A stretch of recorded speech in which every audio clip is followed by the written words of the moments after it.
울산 5세 케이블카 사업이 무산된 가운데 대왕암과 신불산 케이블카 사업이 환경부 평가를 통과할지에 관심이 쏠리고 있습니다. 오늘 새벽 남구 도심에 멧돼지가 출몰해 경찰 순찰차까지 들이받은 뒤 아파트 단지 등을 휘젓고는 그대로 달아나는 소동이 벌어졌습니다. 울산대교에서 한 달에 한 명꼴로 자살이 잇따르자 소중한 생명을 구하기 위한 관계기관의 합동훈련이 실시됐는데요. 그 현장을 다녀왔습니다. 노옥희 교육감이 국회를 방문해 반납 위기에 처한 북부 학교 신설비 600억 원을 그대로 쓸 수 있게 해달라며 협조를 요청했습니다. 여러분 안녕하십니까? 9월 17일 뉴스데스크 울산입니다. 강원도의 40년 수건 사업이던 설악산 5색 케이블카 사업이 끝내 무산됐습니다. 울산에서도 지역경제 활성화를 위해 동시에 두 곳에서 케이블카 사업이 추진되고 있어 환경부 평가를 과연 통과할 수 있을지 궁금증이 커지고 있습니다. 유영재 기자입니다. 울산 동구 대항항공원. 대명건설이 제안한 해상 케이블카 구간은 대항항공원에서 일산 수산물 판매센터까지 1.26km입니다. 울산시는 전문기관에 용역을 맡겨 대명건설의 사업 제안서를 검증하고 있습니다. 12월이면 결과를 알 수 있는데 사업 타당성이 높게 나온다고 해서 그대로 사업을 추진할 수 있는 건 아닙니다. 환경부의 환경영향평가를 통과해야 하기 때문인데 울산시는 긍정적으로 예상하고 있습니다. 이달 초 개장한 목포 해상 케이블카를 비롯해 전국의 해상 케이블카가 환경 영향 평가 때문에 발목을 잡힌 적은 거의 없기 때문입니다. 희귀 동식물이 서식하는 그런 지역도 아니고 기존에 개발된 지역에 상부 정장을 설치하기 때문에 환경적으로도 문제가 없을 것으로 보고 있습니다. 대명건설과 울주군이 함께 추진하는 신불산 케이블카는 해상 케이블카와 비교하면 환경영향평가 통과 가능성이 현저히 떨어집니다. 이미 지난해 한 차례 환경영향평가에서 탈락한 경험이 있기 때문입니다. 상부 정류장이 낙동정맥과 구름 병아리 난초 등 멸종위기 생물 서식을 위협한다는 것이 주된 이유였는데 대명건설은 이 같은 지적사항을 모두 피해서 노선을 변경했다는 입장입니다. 환경영향평가 부동의했던 항목들을 다 피한 자리가 현재 저희가 그 종점부라고 판단을 했고 가능성이 높다라고 저희는 판단을 하고 있습니다. 설악산 5색 케이블카가 백지화된 주된 이유는 환경부가 멸종위기 1급 생물인 산양 등에 대한 보호 대책을 요구했지만 강원도 양양군이 만족할 만한 방안을 내놓지 못했기 때문입니다. 따라서 울산시와 울주군이 환경부가 원하는 최적의 환경 보호 방안을 내놓을 수 있느냐에 따라 울산 케이블카의 운명이 결정될 전망입니다. MBC 뉴스 유영재입니다.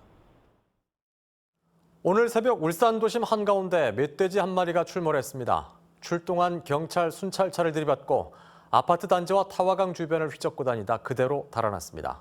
김문희 기자입니다. 멧돼지 한 마리가 도로를 뛰어다닙니다. 시내 한복판을 지나 주택가에서는 순찰차와 충돌했습니다. 그 충격으로 다리에 부상을 입었는데 또다시 아파트 단지 안을 배회합니다. 오늘 새벽 3시 10분쯤 멧돼지 한 마리가 나타났다는 신고가 접수돼 순찰차 8대와 엽사가 출동했습니다. 추적해가 와나니까 돼지가 좀 지쳤더라고. 70km 정도 나가는 사람이 엎드려 갖고 있는 거기 정도 됩니다. 멧돼지는 태아로터리에서 최초 발견돼 신정동과 번영교 하부, 달동과 삼산동을 지나 태화강변으로 내려갔습니다. 경찰은 멧돼지를 포획하기 위해 공포탄을 발사하며 추격전을 벌였습니다. 다행히 인명피해는 없었지만 멧돼지를 추격하는 과정에서 보닛이 찌그러지고 라이트가 이렇게 파손됐습니다. 경찰은 시민들의 안전을 우려해 드론을 띄우며 갈대밭 수색에 나섰습니다. 워낙 멧돼지가 빠른 관계로 시내 인근을 돌아다니다가 마지막으로 학성교 인근 강변 쪽으로 도망을 갔습니다. 특히 강변 산책로는 심야 시간대나 새벽 시간대 우리 시민들이 운동을 많이 하는 장소라서 추가 피해가 발생치 않도록 또 후각이 뛰어난 밀렵개까지 동원해 2시간이 넘도록 수색을 계속했지만 사라진 멧돼지는 찾을 수 없었습니다. 최근 3년간 울산에서만 멧돼지 신고 건수는 800건이 넘었으며 이 중 도심에 출현한 경우도 2016년 17건, 2017년 11건, 지난해에만 4건에 이릅니다. MBC 뉴스 김문희입니다. 한 달에 한 명꼴, 전체는 56명. 지난 2015년 6월 개통한 울산대교에서 극단적인 선택을 시도한 사람들의 숫자입니다. 반복되는 비극을 막기 위해 해경과 경찰, 소방, 교량 운영사가 3개월마다 합동훈련을 벌이고 있다고 합니다. 이용주 기자가 그 현장을 다녀왔습니다. 울산대교를 달리던 차량 한 대가 다리 한복판에 멈춰서 있는 걸 가정한 훈련 상황. 하차 신선객께서는 지금 즉시 승차하시고 차량을 이동하시기 바랍니다. 극단적인 선택을 한 사람을 가정한 마네킹이 다리 밑으로 떨어지고 교량 운영사의 신고를 받은 해경이 경비정을 타고 추락 지점으로 출동해 파도에 떠내려가는 마네킹을 건져냅니다. 괜찮으십니까? 괜찮으십니까? 둘, 셋, 넷. 경찰은 다리 위에서 교통을 통제하고 소방은 인근 항만에 도착해 환자를 이송합니다. 울산 해경과 경찰, 소방, 울산대교 운영사 하버브릿지의 합동 구조훈련입니다. 이렇게 모든 기관이 총출동하는 합동훈련은 울산대교가 개통한 이후 3달마다 한 번씩 열리고 있습니다. 끊임없이 훈련을 반복하는 이유는 실제 사고가 너무도 자주 일어나기 때문입니다. 지난해에만 울산대교에서 20명이 투신을 시도했고 이 가운데 10명이 숨졌습니다. 한 명의 생명이라도 더 살리기 위해서는 이 같은 반복 훈련이 꼭 필요한 겁니다. 해경구조대를 사고 지점으로 긴급 출동시키고 경찰 및 소방은 육상에서 추락자 신원 파악 및 환자 후송 업무를 각각 수행하고 있습니다. 울산대교가 운영을 시작한 지난 2015년 6월부터 지금까지 52개월 동안 극단적인 선택을 했거나 시도한 사람은 모두 56명. 반복되는 합동훈련을 넘어 근본적인 투신 방지 대책이 필요한 시점입니다. MBC 뉴스 이용주입니다. 울산시 교육청이 북구에 학교를 신설하는 대신 다른 학교를 없애기로 하고 국비 600억 원을 받았는데 이 조건을 지키지 못하게 되면서 받은 돈을 모두 반납하게 생겼습니다. 오는 26일 심의를 앞두고 교육감이 국회를 찾아 조건을 바꿔달라고 호소했지만 받아들여질지는 미지수입니다. 유희정 기자입니다. 노옥희 울산시 교육감이 국회를 방문했습니다. 교육위원회 위원장인 이찬열 의원과 울산 지역의 이상원, 김종훈 의원을 만나 북구 지역에 학교를 신설하며 받은 보조금을 그대로 쓸 수 있게 도와달라며 협조를 요청했습니다. 지금 2,181명인데 인원이 이제 10년 후에는 3,954명으로 지금 추계가 되고 있거든요. 그래서 이거 없앨 수가 없고 만약에 없앤다 해도 또 다시 학교를 지어야 될 상황이니까 농소중 폐지가 안 됩니다.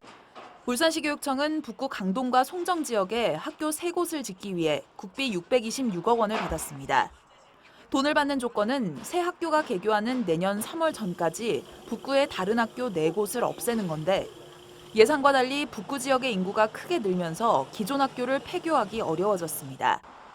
교육청은 상황이 달라졌으니 폐교 대상인 학교를 유지하게 해달라고 요청했지만 거절당했습니다. 울산시 교육청은 오는 26일 열리는 교육부의 중앙투자심사위원회에서 학교 신설 조건을 바꿔줄 수 있는지 다시 한번 검토해달라고 요청해둔 상태입니다. 이번에는 다른 학교를 폐교해야 하는 시점을 2023년으로 3년 미루고 북구 대신 다른 지역의 학교를 통폐합해도 조건을 지킨 것으로 간주해달라고 요청했습니다.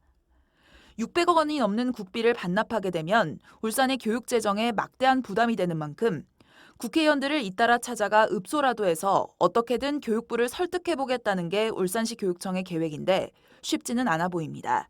MBC 뉴스 유희정입니다.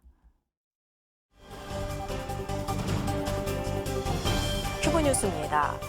울산시가 KTX 울산역 인근 지역의 난개발을 막기 위해 삼남면 신화리 일대 153만여 제곱미터를 3년간 토지거래 허가구역으로 지정했습니다.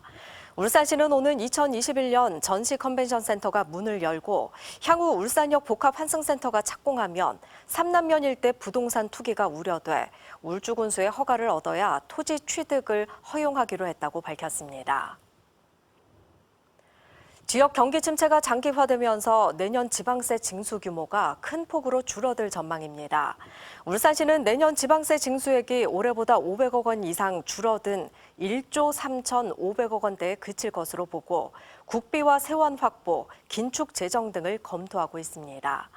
울산시는 부동산과 차량 취득세, 지방소득세 등이 일제히 감소하면서 내년 지방세 징수액이 최근 5년 중 가장 적을 것으로 예상했습니다. 국립수산과학원은 남해안에 내려진 적조주의보를 경보로 강화하고 부산시 기장군 앞바다에도 적조주의보를 신규로 발령했습니다. 수산과학원은 거제도에서 기장군에 걸쳐 발견된 적조띠가 해류를 따라 울산 등 동해 남부 해역으로 확산할 수 있다고 밝혔습니다. 이에 따라 강도다리와 넙치 등 510만 마리를 키우는 울산 지역 11개 육상 양식장은 적조 상황에 대한 예찰 활동을 강화하고 있습니다. 중구 대표 캐릭터로 자리 잡은 울산 큰애기가 전국 규모 캐릭터 대회에 재출전합니다. 중구청은 울산 큰애기가 한국콘텐츠진흥원에서 주최하는 제2회 우리 동네 캐릭터 대상에 울산에서는 유일하게 참가한다고 밝혔습니다. 시상작은 대국민투표로 예선과 본선을 진행한 뒤 전문가 심사를 통해 선정되며 지난해 열린 1회 대회에서 울산 큰애기는 3위에 올랐습니다.